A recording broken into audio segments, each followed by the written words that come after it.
எல்லா புகழும் இறைவனுக்கே. Welcome to my channel Thopputhurai தோழி.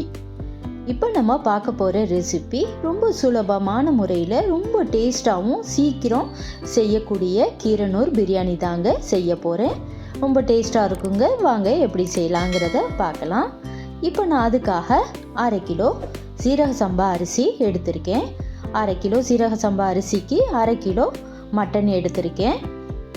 அது கூட 3 தக்காளி, 3 பெரிய வெங்காயம், 2 பச்சை மிளகாய், ஒரு கைப்பிடி அளவு புதினாவும் மல்லியும், 50 இஞ்சி 50 பூண்டு எடுத்திருக்கேன். இதை அரைச்சி வச்சுக்கோங்க. அது கூட இந்த பொருளையும் எடுத்துக்கோங்க. 1 டேபிள் ஸ்பூன் சோம்பு, 1 டீஸ்பூன் சீரகம், 1 டீஸ்பூன் சஜிரா, 2 துண்டு பட்டை, 2 கிராம்பு, 2 ஏலக்காய், 1 ஜாதி பத்திரி, 1 ஸ்டார் அனீஸ். இதை எடுத்து வச்சுக்கோங்க. இப்போ நம்ம கட் பண்ணி வச்சுருந்த வெங்காயத்துலேருந்து ஒரு 1/4 பகுதியை மட்டும் இந்த மாதிரி ஒரு மிக்ஸி ஜாரில் சேர்த்துட்டு அதை அரைச்சி வச்சுக்கோங்க. அதே மாதிரி தக்காளியையும் அரைச்சிக்கணும். இப்போ ஒரு குக்கர் எடுத்துக்கோங்க. அதில் மட்டனை நல்லா கழுவிட்டு அதில் சேர்த்து விட்டுக்கோங்க. அதில் தேவையான அளவு கல் உப்பு சேர்த்துக்கோங்க. அது கூட 1 டீஸ்பூன் மஞ்சத்தூளையும் சேர்த்துக்கோங்க. அது கூட 1 டேபிள் ஸ்பூன் அளவு இஞ்சி பூண்டு விழுதும் சேர்த்து அந்த மட்டன் முழுகிற அளவுக்கு தண்ணியை சேர்த்துக்கோங்க. நம்ம லாஸ்ட்டாக தண்ணி சேர்த்துக்கலாம். அதனால் நீங்கள் கூட குறைச்சலாக சேர்த்துக்கலாம். இப்போ மூடி வச்சு 2 விசில் விட்டு நீங்கள் வேக விட்டு அதை தனியாக எடுத்து வச்சுக்கோங்க. இப்போ ஒரு மிக்ஸி ஜாரில் நம்ம எடுத்து வச்சுருந்த மசாலா எல்லாத்தையும் சேர்த்து நல்லா பவுட்ரு பண்ணிவிட்டு அதையும் தனியாக எடுத்து வச்சுக்கோங்க. நல்லா அரைஞ்சிருக்கணும். ஒவ்வொன்றையும் நீங்கள் தனித்தனியாக அரைச்சி வச்சுக்கணும். இப்போ தக்காளியை தனியாக அரைச்சிக்கோங்க. புதினா மல்லியோட பச்சை மிளகாவையும் சேர்த்து அரைச்சிக்கோங்க. இஞ்சி பூண்டையும் அரைச்சி வச்சுக்கோங்க. மசாலா பவுடரும் இருக்கட்டும். இப்போது வெங்காயத்தையும் அரைச்சி வச்சுருக்கேன். அதாவது அந்த 1/4 பகுதியை மட்டும். இப்போ ஸ்டவ் ஆன் பண்ணி ஒரு பாத்திரத்தை எடுத்துக்கோங்க. இப்போ அதில் ஒரு 100 ml போல் கடலெண்ணெய் சேர்த்துக்கிட்டேன். கூடவே ஒரு பட்டை, ஒரு கிராம்பு, ஏலக்காய் இதை சேர்த்துக்கோங்க. நல்லா பொரிய விட்டுக்கோங்க. இப்போ பெரிய வெங்காயத்தை சேர்த்துக்கலாம். இதை கொஞ்சம் வதக்கி விடுங்க. நல்லா வதங்கி வரணும். ஒரு கண்ணாடி பதத்துக்கு வரணும். இப்போ வதங்கிறதுக்காக கொஞ்சமாக கல் உப்பு சேர்த்துக்கிறேன். இதையும் சேர்த்து நல்லா வதக்கி விடுங்க. இப்போ இது கூட நம்ம அரைச்சி வச்சுருந்த புதினா மல்லி பச்சை மிளகாய் பேஸ்ட்டு அது கூட சேர்த்து அதுவும் பச்சை வாசனை போகணுங்க.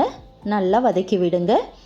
இப்போ அது நல்லா வதங்கினதும் இஞ்சி பூண்டு விழுது ஒரு 2 டேபிள் ஸ்பூன் அதில் சேர்த்து அதையும் நல்லா வதக்கி விடுங்க. ஒவ்வொரு பொருளுமே நல்லா வதங்கி வரணும். அப்போ தான் உங்களுக்கு டேஸ்ட்டு நல்லா இருக்கும். பாருங்கள், இந்த மாதிரி இருக்கணும். இப்போ நம்ம அரைச்சி வச்சுருந்த வெங்காயத்தை அது கூட சேர்த்து விட்டுக்கலாம். அரைச்சி சேர்க்கும் போது அதோட டேஸ்ட்டை வேறு லெவலாக இருக்குங்க. நீங்கள் இதே மாதிரி ட்ரை பண்ணி பாருங்கள். பாருங்கள், இந்த அளவுக்கு இருக்கணும். இப்போ அடுத்ததாக நம்ம அரைச்சி வச்சுருந்த தக்காளியை அது கூட சேர்த்து விட்டுக்கலாம். தக்காளியோட பச்சை வாசனை போகிற வரைக்கும் அதையும் நல்லா வதக்கி விடுங்க. இப்போ இதில் நம்ம அரைச்சி வச்சுருந்த மசாலாவை அது கூட சேர்த்துக்கலாம். காரத்துக்காக நான் ஒரு டீஸ்பூன் அளவு தனி மிளகாய் தூள் சேர்த்துக்கிட்டேன். நான் கொஞ்சமாக சேர்த்துருக்கேன். உங்களுக்கு எவ்வளவு தேவையோ அதுக்கு தகுந்த மாதிரி சேர்த்துக்கோங்க. இதையும் நல்லா வதக்கி விடுங்க. நான் 1/2 கிலோ அரிசிக்கு 1/2 கிலோ மட்டன் எடுத்திருக்கேன். நீங்கள் எவ்வளவு தேவையோ அதுக்கு தகுந்த மாதிரி எடுத்துக்கோங்க. இப்போ வேக வச்சுருந்த மட்டனை நான் அது கூட சேர்த்துக்கிட்டேன். இதையும் நல்லா மசாலா சேர்ந்து நல்லா வதங்கி வரணும். அது வரைக்கும் கொஞ்சம் வதக்கி விடுங்க. பிரியாணின்னா நம்மளுக்கு நிறையா செய்கிறது மாதிரி இருக்கும். ஆனால் இதில் அப்படியெல்லாம் இருக்காதுங்க. நீங்கள் வதங்குறது மட்டும்தான் கொஞ்சம் லேட் ஆகும். மற்றபடி சீக்கிரம் செஞ்சிடலாம். இப்போ நம்ம வேக வச்சுருந்த மட்டனோட தண்ணியையும் கூட கொஞ்சம் தண்ணியும் சேர்த்து நான் 1/2 கிலோ அரிசிக்கு 3/4 லிட்ரு தண்ணி சேர்த்துருக்கேன். இது கரெக்டான அளவாக இருக்கும். ஏன்னா ஒவ்வொரு அரிசிக்கும் மாறுபடும்.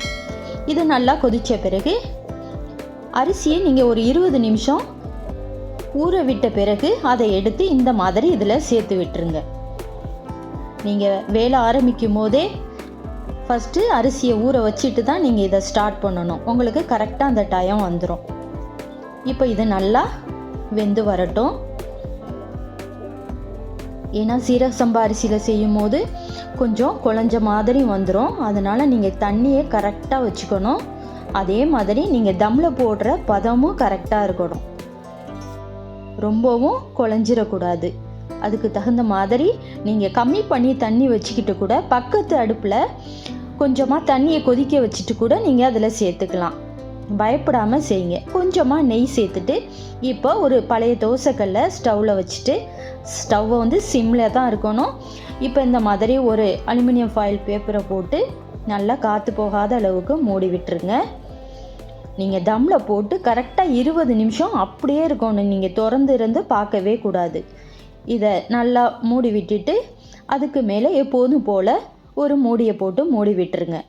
இப்போ இதுக்கு மேலே ஒரு வெயிட்டான ஒரு பாத்திரத்தையோ இல்லை இந்த மாதிரி இடிகல்லையோ வச்சிட்டிங்கன்னா நல்லா காற்று போகாமல் இருக்கும். இதை அப்படியே ஒரு 20 நிமிஷம் விட்டுட்டு அதுக்கு பிறகு நீங்கள் திறந்து பாருங்கள். சூப்பரான பிரியாணிங்க. நீங்கள் வீட்டில் இதே மாதிரி ட்ரை பண்ணி பாருங்கள். யாரும் கெஸ்ட்டு உடனே வந்துட்டாங்கன்னா நீங்கள் இந்த மாதிரி சீக்கிரம் செஞ்சிடலாம். ரொம்ப கஷ்டமே இல்லாத பிரியாணி. டேஸ்ட்டும் வேறு லெவலாக இருக்கும். இதே மாதிரி நீங்களும் ட்ரை பண்ணி பார்த்துட்டு ஃபேமிலியோட என்ஜாய் பண்ணி சாப்பிடுங்க.